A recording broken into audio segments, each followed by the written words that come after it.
우리 함께 찬양하며 4월 8일 수요 기도회를 시작하겠습니다. 나는 하나님을 예배하는 예배자입니다.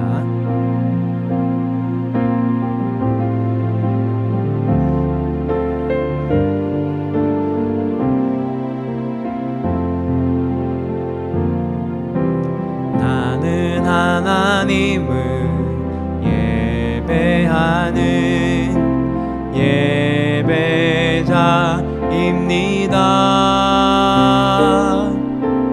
내가 서 있는 곳 어디서나 하나님을 예배합니다. 내 영혼 거룩한 은혜를 향하여 내 마음 완전한 하나님 향하여 이곳에서 바로 이 시간 하나님을 예배합니다. 나는 하나님을 예배하는 예배자입니다.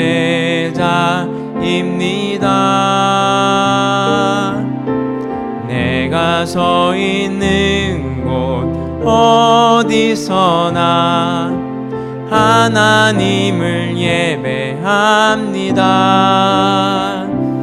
내 영혼 거룩한 은혜를 향하여 내 마음 완전한 하나님 향하여 이곳에서 바로 이 시간 하나님을 예배합니다. 완전하신 나의 주, 완전하신 나의 주, 의의 길로 날 인도하소서. 행하신 모든 일 주님의 영광 다 경배합니다. 예배합니다. 찬양합니다. 주님만 날 다스리소서. 예배합니다. 찬양합니다. 주님 홀로 높임 받으소서. 완전하신 나의 주, 의의 길로 날 인도하소서. 행하신 모든 일 주님의 영광 다 경배합니다. 예배합니다. 찬양합니다. 주님만 날 다스리소서. 예배합니다. 찬양합니다. 주님 홀로 높임 받으소서. 아멘. 우리 함께 한 목소리로 기도하며 나아갔으면 좋겠습니다. 하나님, 이 말씀을 듣는 시간이 정말 내 영혼이 살아나고 이 공동체가 살아나고 이 나라를 새롭게 하는 그 귀한 시간이 될 수 있도록 도와주시옵소서. 우리 이 예배를 놓고 함께 기도하며 나아가도록 하겠습니다. 오 하나님 아버지, 주님 하나님 아버지, 주님 앞에 나왔습니다. 하나님, 주님 앞에 우리가 엎드렸습니다. 우리가 한 목소리로 기도하며 주님 앞에 나아가기를 원합니다. 이 예배의 시간이 하나님 아버지 나만을 만족하는 시간이 아니라 내 영혼만을 흡족하게 만드는 시간이 아니라 이 공동체를 새롭게 하는 시간, 이 나라와 민족을 새롭게 하는 시간, 그 시간이 될 수 있도록 주님 도와주시옵소서. 이 시간 이 말씀이 선포될 때에 하나님 말씀이 우리 마음 가운데 새겨지게 하시고, 하나님 이 말씀이 우리 마음 가운데 새겨지며 또한 우리 삶 가운데 풀어지게 하시며, 하나님 이 말씀의 강한 능력들이 우리의 삶을 통하여 나타나고 드러날 수 있도록 주님 축복하여 주시옵소서. 오 주님 감사합니다. 하나님 감사합니다. 하나님 그렇습니다. 이 귀한 예배의 시간을 우리에게 허락하여 주시니 주님 감사합니다. 이 시간이 내 영혼이 살아나는 시간뿐만이 아니라 그 말씀으로 인하여 이 공동체가 새롭게 되고 이 나라가 회복되는 그 놀라운 시간 될 수 있도록 주님 축복하여 주시옵소서.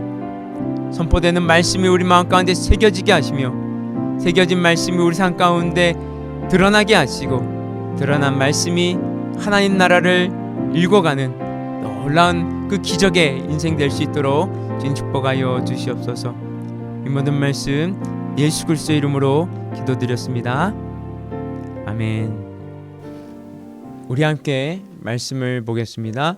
마가복음 12장 38절에서 44절까지 말씀입니다. 마가복음 12장 38절에서 44절까지 말씀 함께 보도록 하겠습니다. 예수께서 가르치실 때에 이르시되 긴 옷을 입고 다니는 것과 시장에서 문안받는 것과 회당의 높은 자리와 잔치의 윗자리를 원하는 서기관들을 삼가라. 그들은 과부의 가산을 삼키며 외식으로 길게 기도하는 자니 그 받는 판결이 더욱 중하리라 하시니라. 예수께서 헌금함을 대하여 앉으사 무리가 어떻게 헌금함에 돈 넣는가를 보실세 여러 부자는 많이 넣는데 한 가난한 과부는 와서 2렙돈 곧 한 고드란트를 넣는지라. 예수께서 제자들을 불러다가 이르시되 내가 진실로 너희에게 이르노니 이 가난한 과부는 헌금함에 넣는 모든 사람보다 많이 넣었도다.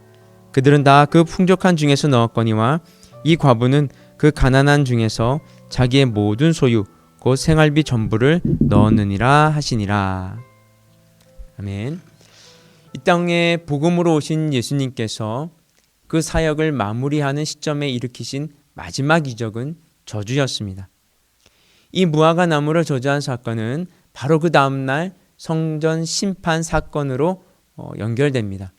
화려하지만 아무런 선한 열매를 맺지 못하는 종교 행위에 대한 심판이었습니다. 성전을 심판한 이후에 이 종교 지도자들은 예수를 책잡으려 혈안이 됩니다. 그들이 취한 방법은 질문이었습니다. 그래서 본의 아니게 예수님은 이들과 종교적 토론을 하게 됩니다. 예수님은 이 종교적 토론을 무사히 마칩니다. 그리고 종교 지도자들은 예수의 말에서 책잡을 만한 아무런 근거를 찾아내지 못합니다.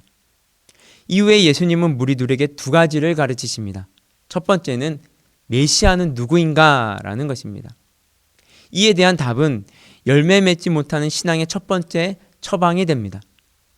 다윗의 후손으로 생각한다는 것은 자신의 필요를 채워준 메시아, 로마에서 해방시킬 메시아로 여긴다는 것을 의미합니다. 잘못된 인식은 아니지만 온전하지 않습니다. 그래서 다윗의 주가 되시는 즉 죄와 사망의 권세를 깨뜨리실 메시아에 대한 올바른 이해와 체험이 없는 신앙은 열매 맺지 못하게 된다는 것을 우리가 지난번에 살펴보았습니다. 그래서 다윗의 주가 되시는 그런 메시아 단지 우리의 필요를 채워주기 위해 이 땅에 오신 것이 아니라 더 근본적이고 더 중요한 문제를 해결하기 위해 오신 예수를 바로 알고 경험하고 이해해야 되고 참되고 아름다운 신앙의 열매를 맺을 수 있게 된다는 것이죠. 이어서 오늘 본문은 이 종교적 논쟁 이후에 예수님의 2번째 가르침을 담고 있습니다. 39절을 보시면요. 회당의 높은 자리와 잔치의 윗자리를 원하는 서기관들을 삼가라. 지금까지 예수님은 많은 종교 지도자들과 말씀을 나눴습니다. 제사장들, 사두개인들, 장로들과도 말씀을 나누고 토론도 했습니다. 그런데 오늘은 유독 서기관들을 꼭 집어서 삼가라 라고 말씀하십니다. 왜 그랬냐면요. 그 당시 서기관들이 유대 사회 내에서 가장 실제적인 종교적 영향력을 사람들에게 미치고 있었기 때문입니다. 서기관들의 주된 업무는 말씀을 연구하는 것이었습니다. 그리고 그렇게 연구된 말씀을 토대로 실제적인 적용점들을 만들어서 사람들에게 가르칩니다. 말씀을 삶에 적용할 수 있도록 돕는 것이었습니다. 따라서 유대인들에게 가장 실제적인 영향력을 가지고 있었던 사람들이 바로 이 서기관들이었습니다. 이것이 많은 종교 지도자들 그룹 중에서 서기관들을 콕 집어 지명한 이유였습니다. 그렇다면 왜 그들을 삼가라라고 하시는 것일까요? 결론부터 말씀드리면 그들의 외식 때문이었습니다. 38절과 39절에 이렇게 이야기합니다. 긴 옷을 입고 다니는 것과 시장에서 문안받는 것과 회당의 높은 자리와 잔치의 윗자리를 원하는. 여기서 이 긴 옷은 제사장들이 하나님 앞에 나아갈 때 입는 옷을 흉내낸 것입니다. 제사장이 이 제복을 입으면 굉장히 거룩하게 보이면서 동시에 저 사람은 하나님의 사람이구나, 하나님을 섬기는 사람이구나, 하나님을 경외하는 사람이구나, 이 메시지를 옷으로서 표현하는 것입니다. 문제는 이 긴 옷을 입은 서기관들이 옷이 드러내고 있는 메시지와는 달리 외식하는 자들이었다는 것입니다. 그리고 38절에 이어지는 서기관들의 모습은요, 시장에서 문안받는 것을 좋아했습니다. 당시 유대 사회에는 종교적인 관습과 문화로 유지되고 있었기 때문에 종교적인 옷을 입은 사람을 보면 지나가던 사람들이 인사를 합니다. 근데 사두개인들은 그것을 몹시 즐겼습니다. 그래서 사람들이 많은 곳을 찾아다니면서 자신들을 알아보고 인정해 주는 것을 좋아했던 것입니다. 그들이 그렇게 사람들로부터 인정받고 관심받고자 하는 욕구는 여기서 그치지 않습니다. 39절 보시면요, 그들은 회당의 높은 자리와 잔치의 윗자리에 앉기를 원하는 사람들이었습니다. 회당의 높은 자리라는 것은 제가 서 있는 이 강대상과 같은 자리를 말합니다. 바로 이런 자리에 서기관들은 자신들이 앉기를 원했습니다. 그리고 잔치의 상석은 문에서 가장 먼 거리에 있는 것입니다. 상석은 다른 식탁들보다도 더 높이 솟아 있었습니다. 본래 상석이라는 것은 부모님이나 그 가문의 윗어른이 앉는 자리였습니다. 그런데 종교 중심 사회였던 유대 사회에서는 잔치의 주인이 종교 지도자들의 방문을 굉장히 자랑스럽게 여겼고 영광스럽게 생각했습니다. 그래서 그 집안의 윗어른이 앉아야 될 자리를 서기관들이 오면 그 상석을 비워서 내주었던 것이죠. 그래서 모든 사람들이 우러러보는 자리에 앉게 하고 고급진 음식으로 대접했던 것 같습니다.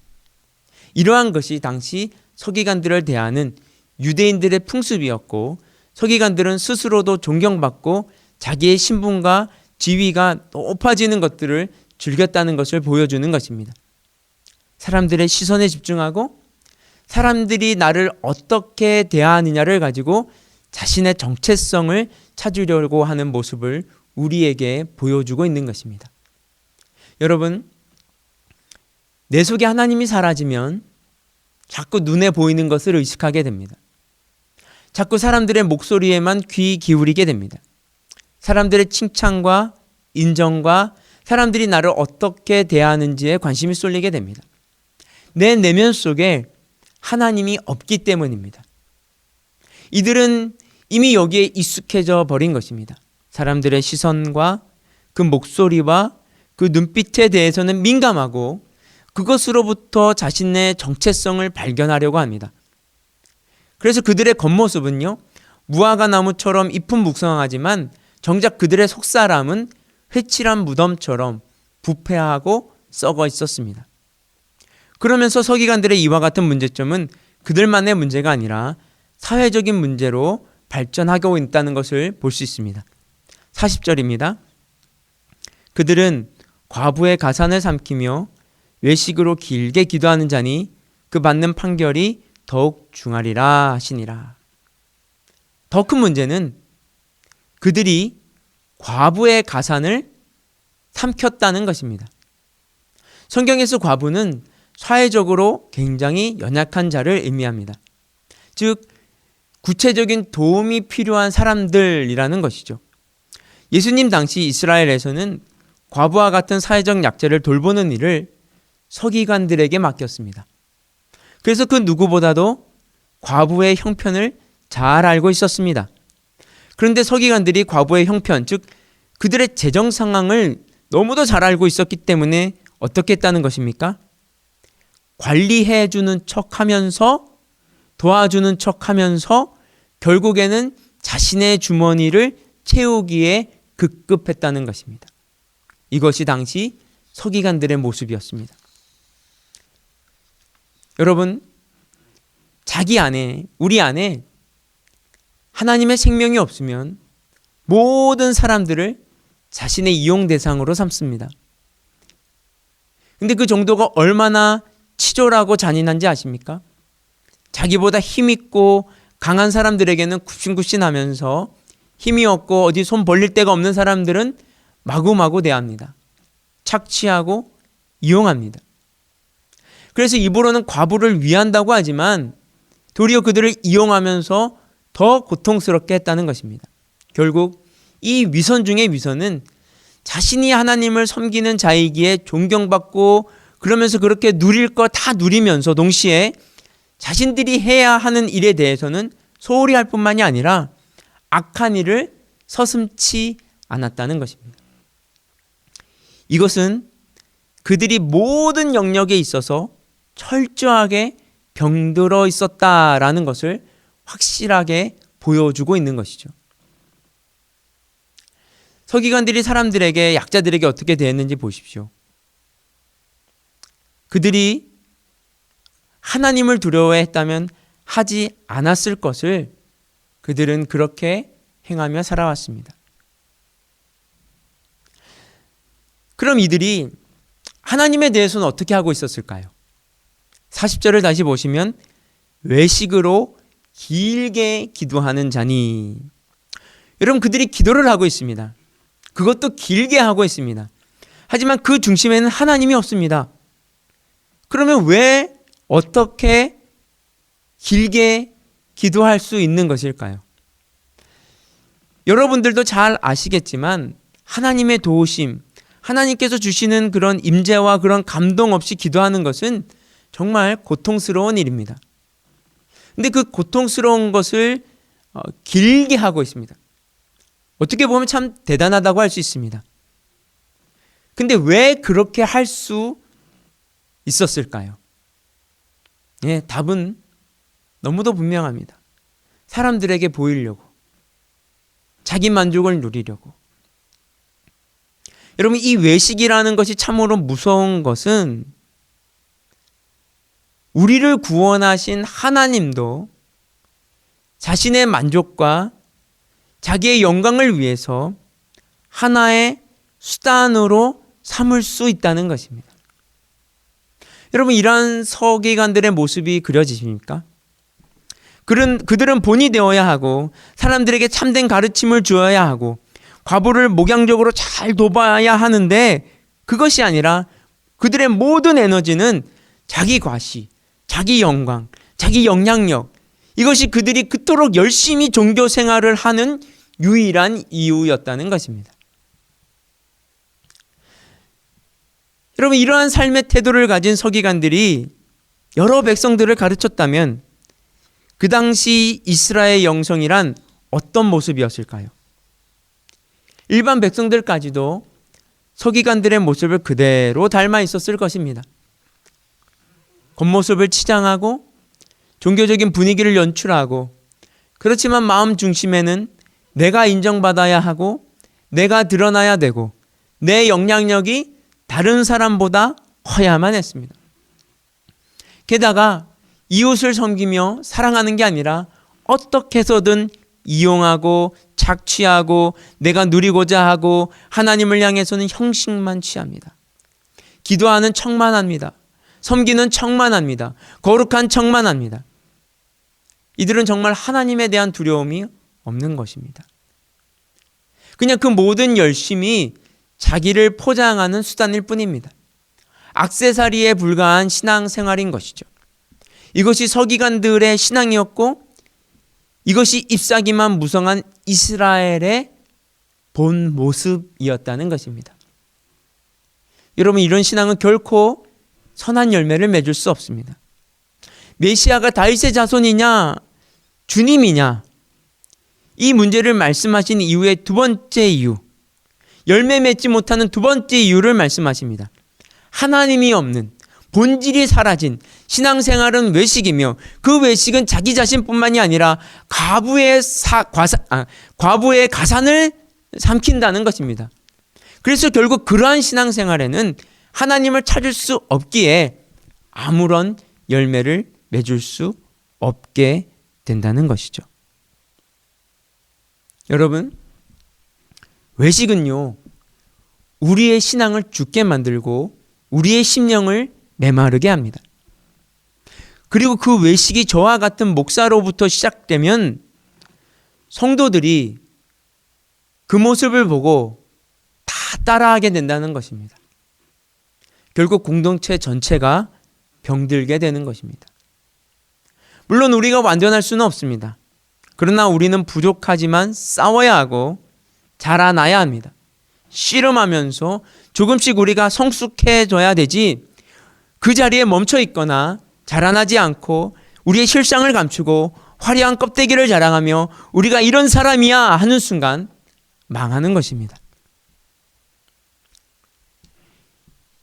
이러한 서기관들의 문제점을 지적하고 나서 예수님께서는 41절부터 과부의 모습을 대조적으로 보여줍니다. 41절을 보시면 예수님이 성전에 들어가셔서 헌금함 맞은편에 앉으셨습니다. 그리고 무리가 어떻게 헌금함에 돈을 넣는가를 보십니다. 참 재미있는 장면입니다. 예수님께서 열심히 가르치셨다가 갑자기 헌금함이 마주 보이는 맞은편에 앉으셔서 유심히 관찰하고 있습니다. 여기서 사용된 보실세라는 단어는 미완료 시제입니다. 계속해서 주목하여 그 헌금함만을 뚫어져라 쳐다보고 있었다는 것입니다. 물론 헌금함을 뚫어져라 쳐다보신 이유는 서기관의 외식과 비교되는 과부의 참된 신앙을 드러내기 위한 것이었습니다. 그 당시 헌금함은 지금과는 많이 달랐습니다. 우리는 주로 지폐를 이용합니다. 당시는 주로 동전을 사용했습니다. 그리고 성전의 구조는 가장 바깥쪽에 이방인의 뜰이 있고 이방인의 뜰을 지나면 여인의 뜰이 나옵니다. 여인의 뜰에서 성전으로 들어가는 입구에 헌금함이 있었습니다. 헌금함이 무려 13개나 있었습니다. 그리고 당시 헌금함은요, 호리병 모양입니다. 입구는 길고 가늘었습니다. 아래쪽은 둥글게 되어 있습니다. 그리고 그것이 노시나 철 재질로 만들어져 있었습니다. 그 13개 중에 2개는 성전세를 거두는 헌금함이었습니다. 6개는 자율헌금, 나머지 5개는 지정 헌금을 하는 헌금함이었습니다. 이렇게 헌금함의 용도가 다 구별되어 있었습니다. 율법에는 헌금함을 이렇게 만들어라 저렇게 만들어라는 규정이 없습니다. 따라서 헌금함의 모양, 재질, 숫자, 그 용도는 모두 당시 종교 지도자들이 생각해낸 것입니다. 그리고 그 아이디어의 핵심은 누군가가 와서 헌금할 때 그 액수를 어느 정도 가늠할 수 있겠다는 것입니다. 노시나 철 재질로 되어 있고 그 입구의 모양은 목이 긴 헌금함에 동전을 떨어뜨리면 어떻게 되겠습니까? 동전이 헌금함의 목을 따라 내려가면서 엄청나게 요란한 소리를 낼 것입니다. 그리고 그 동전의 크기와 무게에 따라서 그 소리가 달라지는 것이죠. 게다가 이 헌금함은 개방된 장소에 설치되어 있었습니다. 그 당시 코로나와 같은 유행병이 있어서 사회적 거리두기를 하기 위해서 그렇게 설치해 놨는지는 몰라도 누구나 그 동전이 요란한 소리를 내며 헌금함에 담기는 소리를 들을 수 있었습니다. 그러면 사람들이 은밀한 중에 계시는 하나님을 의식하겠습니까? 아니면 사람들의 시선을 의식하겠습니까? 바로 그 헌금함을 예수님께서 주목하고 있습니다. 보십시오. 41절 42절입니다. 여러 부자는 많이 넣는데 한 과부가 와서 2렙돈 곧 한 고드란트를 넣는지라. 아무도 주목하지 않는 가난한 과부가 와서 헌금을 하는데 그 액수가 2렙돈 곧 한 고드란트였습니다. 제자들도 소리를 듣고 알았을 것입니다. 렙돈은 헬라의 화폐단위이고 고드란트는 로마의 화폐단위입니다. 상관없습니다. 중요하지 않습니다. 두 렙돈이 한 고드란트입니다. 그렇다면 한 렙돈은 얼마나 될까요? 노동자의 하루 품삯이 한 데나리온인데요. 한 렙돈은 한 데나리온의 128분의 1입니다. 두 렙돈을 헌금했다고 하니까 한 데나리온의 64분의 1을 헌금한 것입니다. 그렇다면 두 렙돈은 얼마 정도였을까요? 그 당시 한 끼 식사도 안 되는 아주 적은 양이었다고 합니다. 근데 이것이 44절을 보면 그 두 렙돈이 이 과부의 생활비 전부였고 모든 소유였습니다. 여러분, 렙돈은요 아주 얇은 동전이었습니다. 그래서 이거 두 개 헌금함에 넣어봐야 소리도 제대로 나지 않습니다. 근데 예수님의 평가는 어떻습니까? 43절 한번 읽어볼까요? 43절 보시면요, 예수께서 제자들을 불러다가 이르시되 내가 진실로 너희에게 이르노니 이 가난한 과부는 헌금함에 넣는 모든 사람보다 많이 넣었도다. 이 가난한 과부는요, 헌금함에 넣는 모든 사람보다 많이 넣었다, 그렇게 이야기합니다. 서기관들의 외식을 이야기하고 난 이후에 이것을 말씀하시는 예수님의 의도가 무엇이었을까요? 여러분, 헌금을 포함한 모든 행위는 하나님의 은혜와 사랑을 경험한 자의 반응입니다. 즉, 하나님의 은혜와 사랑을 경험하지 못하는 자들은 사람이 중요할 수밖에 없습니다. 무슨 말이냐면, 저 사람에게 내가 어떻게 보일까? 사람들이 나를 어떻게 판단하고 있을까? 가 가장 중요한 기준이 됩니다.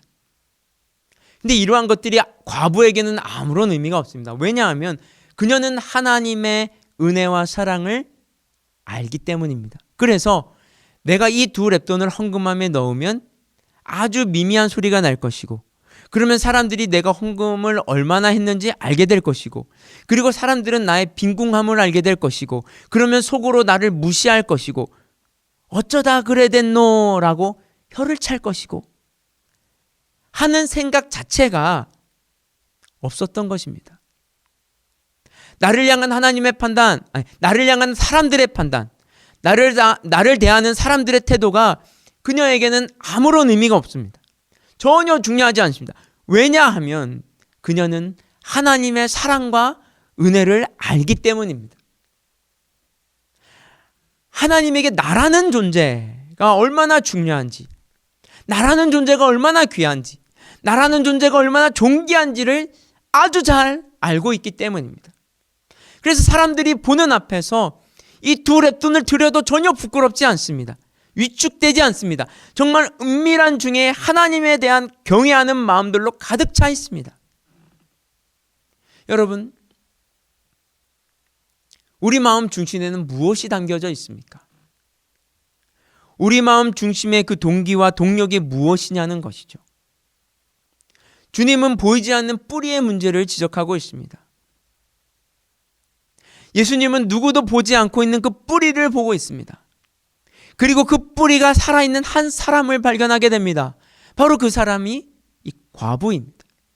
하나님의 사랑과 은혜가 무엇인지 알고 그것에 반응하고 있는 이 한 사람, 그것에 의해서 삶이 지탱되고 있고 이어지고 있습니다. 하나님과 연결되어 뿌리가 살아있는 사람을 찾은 것입니다. 그러면서 동시에 과부의 이 행동은 예수님의 십자가와 맞닿아 있습니다. 과부는 그 당시 가장 나약한 자입니다. 그리고 동시에 그 당시 종교 지도자들에게 이용당하고 착취당하는 대상입니다. 이 이미지가 무엇과 연결됩니까? 이제 십자가로 가시는 예수님과 연결됩니다. 종교 지도자들로부터 괴롭힘을 당하며 죽임당하시는 그 예수의 모습과 매우 흡사합니다. 근데 여러분, 이것이 예수님께서 이 세상을 살릴 유일한 길이라는 것입니다. 이것은 제자들도 생각하지 못했고 당시 이스라엘 백성들도 생각하지 못했습니다. 그들은 다윗의 후손 메시아니즘, 즉 정치적 군사적 메시아를 생각하고 있었습니다. 하지만 예수님께서 선택한 메시아는 십자가에서 자신을 던지는 메시아입니다. 근데 그 메시아는 아무것도 해결하지 못하고 죽어버리는 것으로 보입니다. 그 희생의 가치가 전혀 드러나지 않습니다. 그 시대의 가치관으로는 너무도 하잘것없어 보입니다. 너무도 어리석기까지 한 것 같습니다. 하나님 나라가 임하려면, 무엇인가 새로운 것이 일어나려면 뭐 좀 다른 게 있어야 하는 것 아니야 라는 생각이 들기도 합니다. 하지만 그 당시 그런 사람들의 그런 생각, 그런 사고, 그런 고정관념을 예수님은 완전히 무참히 밟아버립니다. 여러분,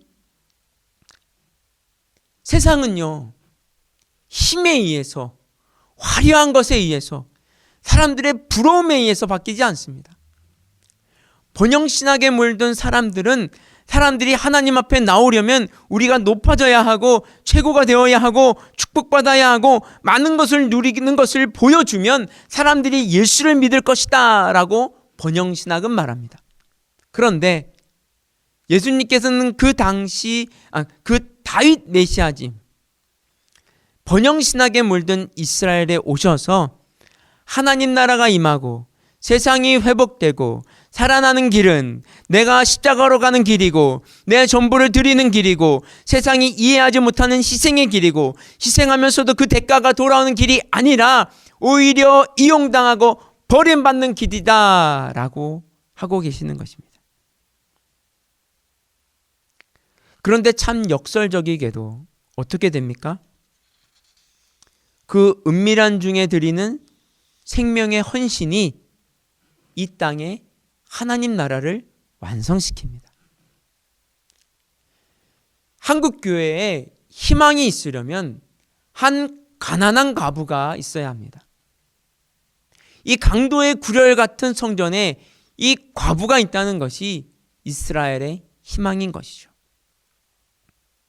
은밀하고 순수한 헌신이 병들고 껍데기뿐인 이스라엘을 회복하는 길이고 그 길을 만들기 위해서 예수는 십자가로 가시고 그 십자가에서 과부의 모습으로 죽으신 예수님께서 이용당하고 버림받은 예수님께서 너희들 역시 이 과부의 길을 따라오라고 말씀하십니다.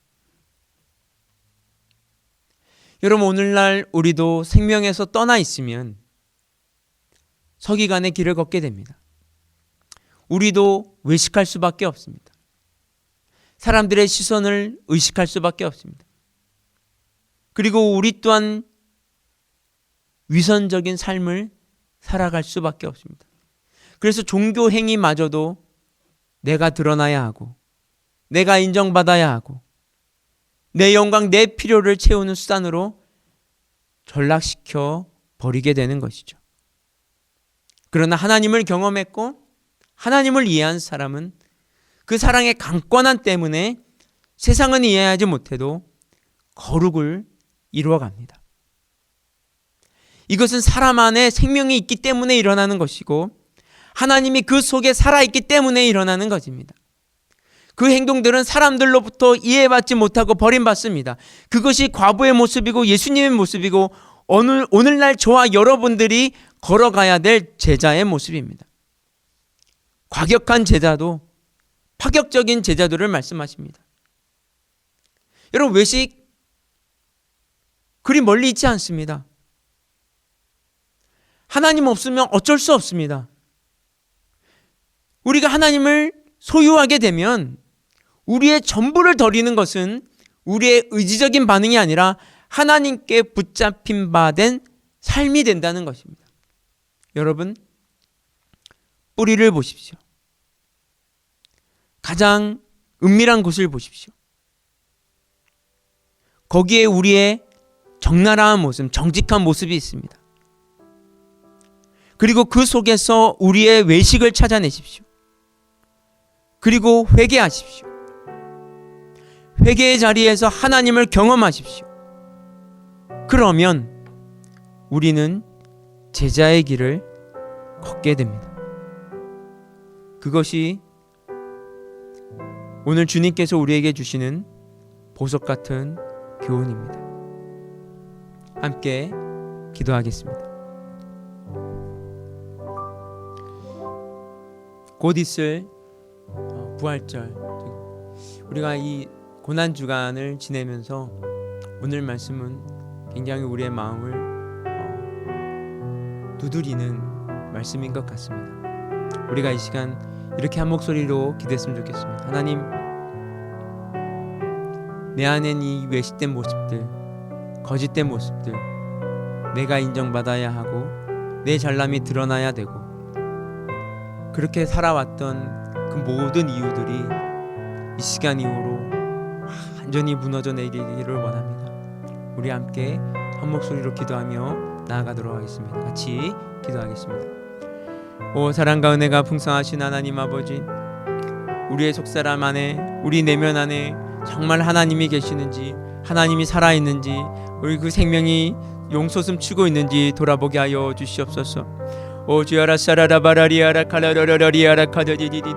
오 주님 하나님 아버지, 우리 안에 있는 외식들이 깨어지고 이 외식들이 무너지고 이 거짓된 모습들이 무너지고 인정받으려고 하는 욕심들이 무너지고 내 잘남이 드러내게 하려고 하는 그 교만함들이 무너지고, 하나님 내가 옳음이 인정되려고 하는, 인정받으려고 하는 그런 욕심까지도 다 무너지는 하나님 아버지, 그리하여서 내 안에는 하나님만 살아계시고 하나님만 계시고 정말 하나님을 경외하는 마음들로 가득 채워져 있기를 주여 간절히 원합니다. 오 주님 도와주시옵소서. 하나님 아버지, 하나님 불쌍한 영혼들 그 뿌리가 어떻게 되었는지를 보게 하시고 적나라하게 보게 하시고, 하나님 그 외식된 자리를 회개하게 하시고 그 회개의 자리에서 하나님을 경험하게 하시고 그 경험이 하나님 우리가 정말 참된 제자의 길로, 그 제자의 길로 걸어갈 수 있도록 하나님 축복하시며 이끌어 주시며 도와주시옵소서. 오 주님 하나님 아버지, 오 주님 하나님 아버지, 주님 도와주시옵소서. 오 주님 도와주시옵소서.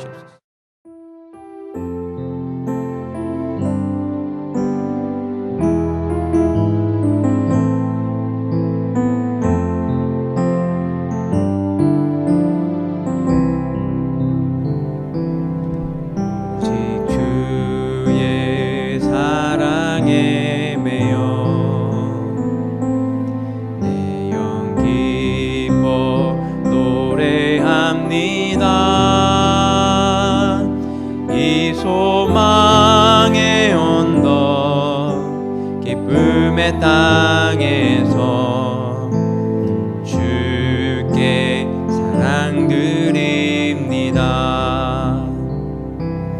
오직 주의 임재 안에 갇혀 내 영 기뻐 찬양합니다. 이 소명의 언덕 거룩한 땅에서 주께 경배드립니다. 주께서 주신 모든 은혜 나는 말할 수 없네. 내 영혼 즐거이 주 따르렵니다. 주께 내 삶 드립니다. 오직 주의 사랑에 매여 내 영 기뻐 노래합니다. 이 소망의 언덕 기쁨의 땅에서 주께 사랑드립니다. 오직 주의 임재 안에 갇혀 내 영 기뻐 찬양합니다. 이 소명의 언덕 거룩한 땅에서 주께 경배드립니다. 주께서 주신 모든 은혜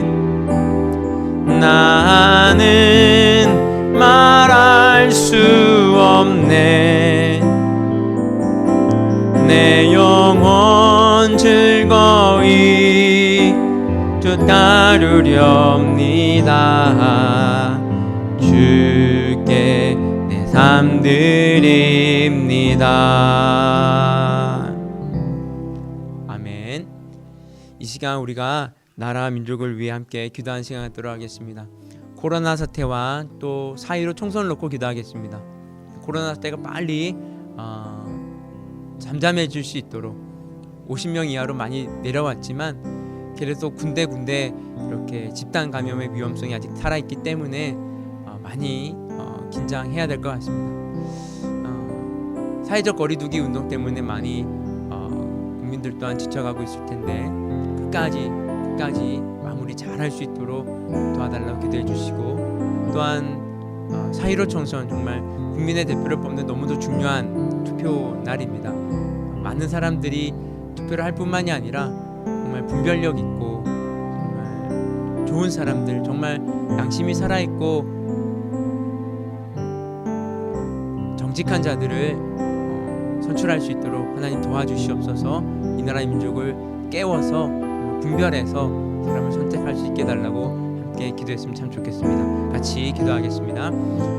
하나님 아버지, 주님 하나님 아버지, 이 나라의 민족을 축복하여 주시기 바랍니다. 지어라사라라라바라리아라 칼랄랄랄라.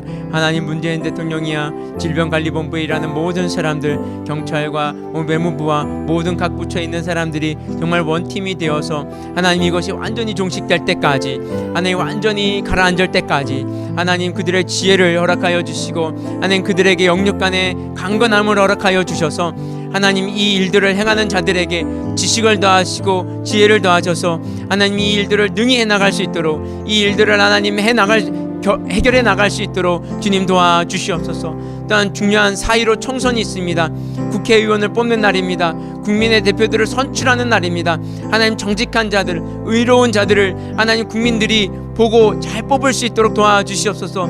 또한 국민들이 의무이자 권리인 하나님 이 투표를 꼭 할 수 있도록, 많은 사람들이 투표에 참여할 수 있도록, 그래서 자신들의 대표를 자신들의 손으로 정직하게 선출할 수 있도록 도와주시옵소서. 그들을 하나님 아버지 국민들 가운데 정말 분별력을 허락하여 주시고, 하나님 그들 마음 가운데 정직한 마음을 주셔서 정말 그들의 눈이 밝아져 하나님의 사람들, 귀한 사람들 분별하고 그들을 뽑고 투표할 수 있도록, 그래서 국회 안에 정말 일할 줄 아는 사람, 의로운 자들, 정직한 자들, 국민을 위해 대변할 줄 있는 자들로 채워 주시옵소서. 하나님, 그렇습니다. 너무도 중요한 코로나 사태를 해결하는 것과 4.15 총선을 바라보면서 이 나라 민족 모두가 하나가 되어서 이 어려움을 잘 극복해내게 하시고, 또한 위에서 컨트롤하는 하나님 문재인 대통령이 한 모든 사람들이 정말 지혜와 지식을 모아서 잘 이끌어 나갈 수 있도록 도와주시며, 또한 4.15 총선 정말 국민의 대표들을 뽑는 이 귀한 날에 많은 사람들이 투표장으로 갈 뿐만이 아니라 정말 정직한 자들, 의로운 자들을 선출해낼 수 있도록 주님 도와주시옵소서. 이 모든 말씀 예수 그리스도의 이름으로 기도드렸습니다. 아멘. 광고 말씀드리도록 하겠습니다. 성경 읽기가 4월 26일까지입니다. 열심히 남은 시간 동안 읽어주시고요. 이번 주는 고난주간입니다. 그리고 다음 주는 부활주일인데요. 영상 예배로 드리지만 부활의 기쁨을 한번 함께 누렸으면 좋겠습니다. 그리고 4월 19일까지 모든 모임을 중단합니다. 새벽 기도는 매일 저녁 8시에, 수요 기도회는 수요일 저녁 10시에 카톡에 동영상으로 올립니다. 4월 19일 주간까지 주간부터는 수요 기도회와 금요 기도회를 실시하도록 하겠습니다. 그리고 정부의 방침대로 4월 26일부터는 함께 모여 주일 예배를 시작하도록 하겠습니다. 제자훈련 무접합니다. 제자훈련, 그 다음에 성경탐구, 하나님을 경험하는 삶입니다. 그리고 주일학교와 학생회를 위해서 지속적으로 기도해 주셨으면 합니다. 이어서 개인 기도 제목 가지고 계속 기도하는 시간 갖도록 하겠습니다.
저